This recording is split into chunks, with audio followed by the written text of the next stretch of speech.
Well, you know, there's a couple times in history, I've been studying this for quite some time, because when you look at us dealing with the debt ceiling, we really could only deal with 11% of the overall budget. So how can you really fix a problem this large? And I get frustrated going from debt ceiling to debt ceiling. We're going to hit the debt ceiling again in January. So how are we going to change the trajectory? We can't just do it with this. This is one step. So I thought about passing a bill. I tried to get a commission in here, even one of the obstacles of what we try to do. And I almost think that's going to take too long, so I want to meet with Hakeem.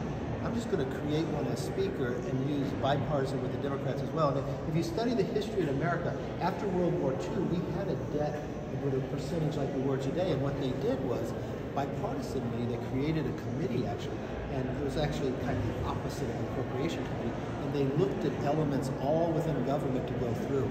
And if we could appoint, look at it this like how we did the China task force, look at the really responsible members who are serious and want to really dwell in this together, I think we can make some bigger accomplishments.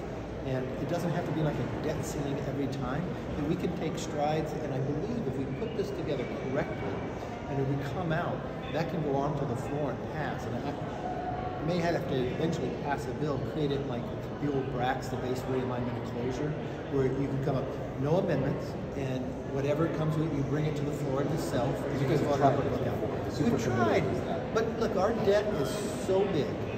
Here's the largest cut in American history, 2.1 trillion. It's just a step, but you're never going to solve the problem if you're only looking at 11% of the budget. So we got to look overall, and the debt is too large. So this was just one step today, and create the next one and the next one. But and you're not going to solve this problem just with one party. Look, we're close in numbers and everywhere else. And I think this is a problem for all of America. This is a place that both parties should actually come together. What about trying to eliminate government altogether? Kind of like, it's a check and balance, you know? You want to keep it in check. If you eliminate it, people here, they just want to spend money all the time. I mean, think about this. It's the largest cut. And what do I hear from Senate Republicans? They're really worried we're not spending enough money. They're already talking about, how can I go around the debt ceiling? I mean, come on. But they're concerned with the military spending levels. The military spending is now up to $886 billion. We spend more than the 14 other nations all combined. So you know what? I bet you could find a lot of efficiencies. It's the one place that's getting increased along with the vets. And you know what? The military ought to start looking kind of like a startup. Sometimes when you get too big and too large, you're not as efficient. You're not looking for the savings where you can make something more efficient. I'll tell you, the number of military men and women who have served, when you sit and talk to them, they'll tell me numerous places that we can be more efficient. And we could utilize our military to rebuild our manufacturing base. A number of our allies in nuclear weapons will choose Silicon will make the world safer. So we could transform our economy at the same time, have savings and rebuild the manufacturing. In the final hours, what are you telling some of your members that are still on the fence? You don't want to miss and be in history on the wrong side of this. This is the largest cut in American history, 2.1 trillion. If we had put a bill on the floor for work requirements, it wouldn't have passed the Senate. If you wanted to reform NEPA, it wouldn't have passed the Senate by itself. You were getting so many wins for the American people in this bill. Don't miss out. Don't sit back and think, I wanted something so much more. Yeah, there's a lot of things I want too, but this is one that moves us in the right direction. You're not spending more money. There's no new government programs. There's no tax increases. There's nothing in the bill that you really should be negative about. You might want something more. Mr. Speaker, do you think your critics have underestimated you during this process? I don't know. It gives you guys something to write about.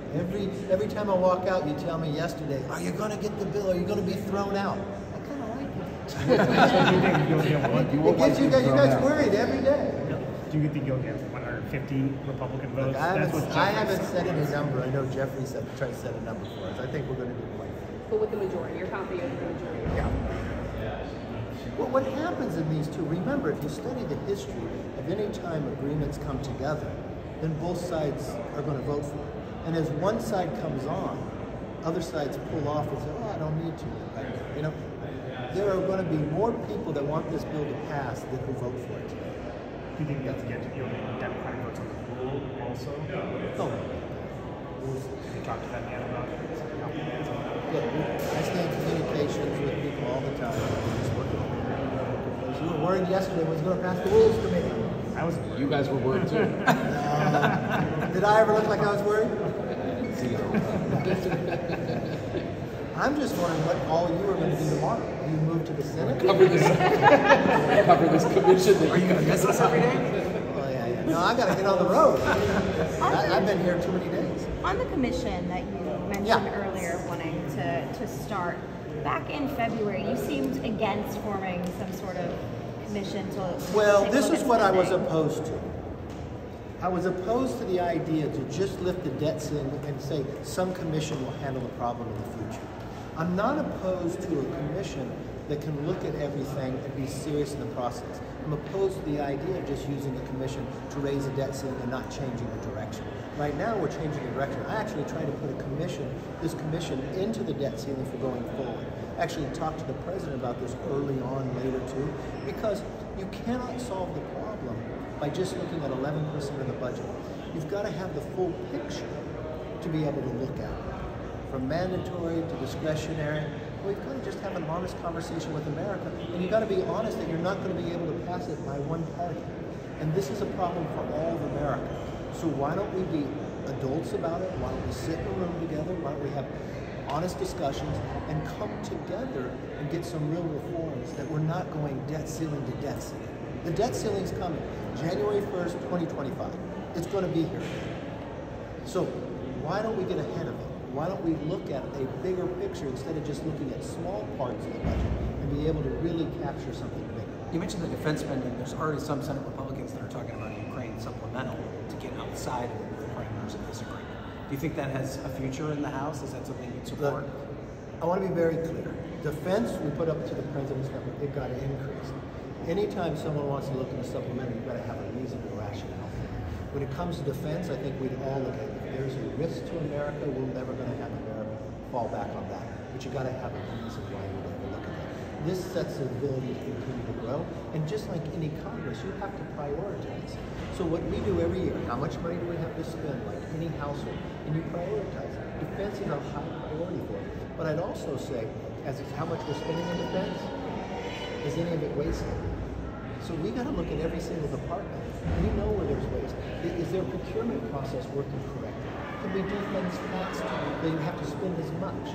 So I think before you spend more money, you ought to look at those areas too to get greater efficiencies, just like any household or any business would as well. Have you talked to Last people question. like Dan Bishop and the like who said they may support vacating the chair? No, I haven't talked to them. Look, everybody has the ability to do what they want. But if you think I'm going to wake up in the morning and be ever worried about that, it doesn't bother me. If someone thinks they have the right to do it, call the person. But I think if you look at what we've been able to accomplish together through this, we've been more successful. Tell me the last time you saw the House take up a big issue and deal with it and send it to the Senate. The Senate never passed one debt ceiling. The Senate's sitting and waiting for us to act and just going to take what we do. You look at what we did from the Parents' Bill of Rights. You look at the House itself being open. That this bill is not 1,000 pages. It's 99 pages. And you've got 72 hours to read it. I'm not fearful of someone reading the bill like something's going to come out that will make the bill and the vote fall. I think I'm going to get more votes because we're able to read the bill. What's interesting, Thomas Massey, yesterday in conference, he got up and said, you know what, I'm glad you had 3 days to read the bill because it took 2.5 days for me to figure out I should vote for this bill. So when you produce good legislation, why would you be fearful that people can read it? I want just not the members here to read, I want the entire country to read it, to know what we're doing. That makes a better government for the people. Thank you, Mr. Thank Speaker. you all.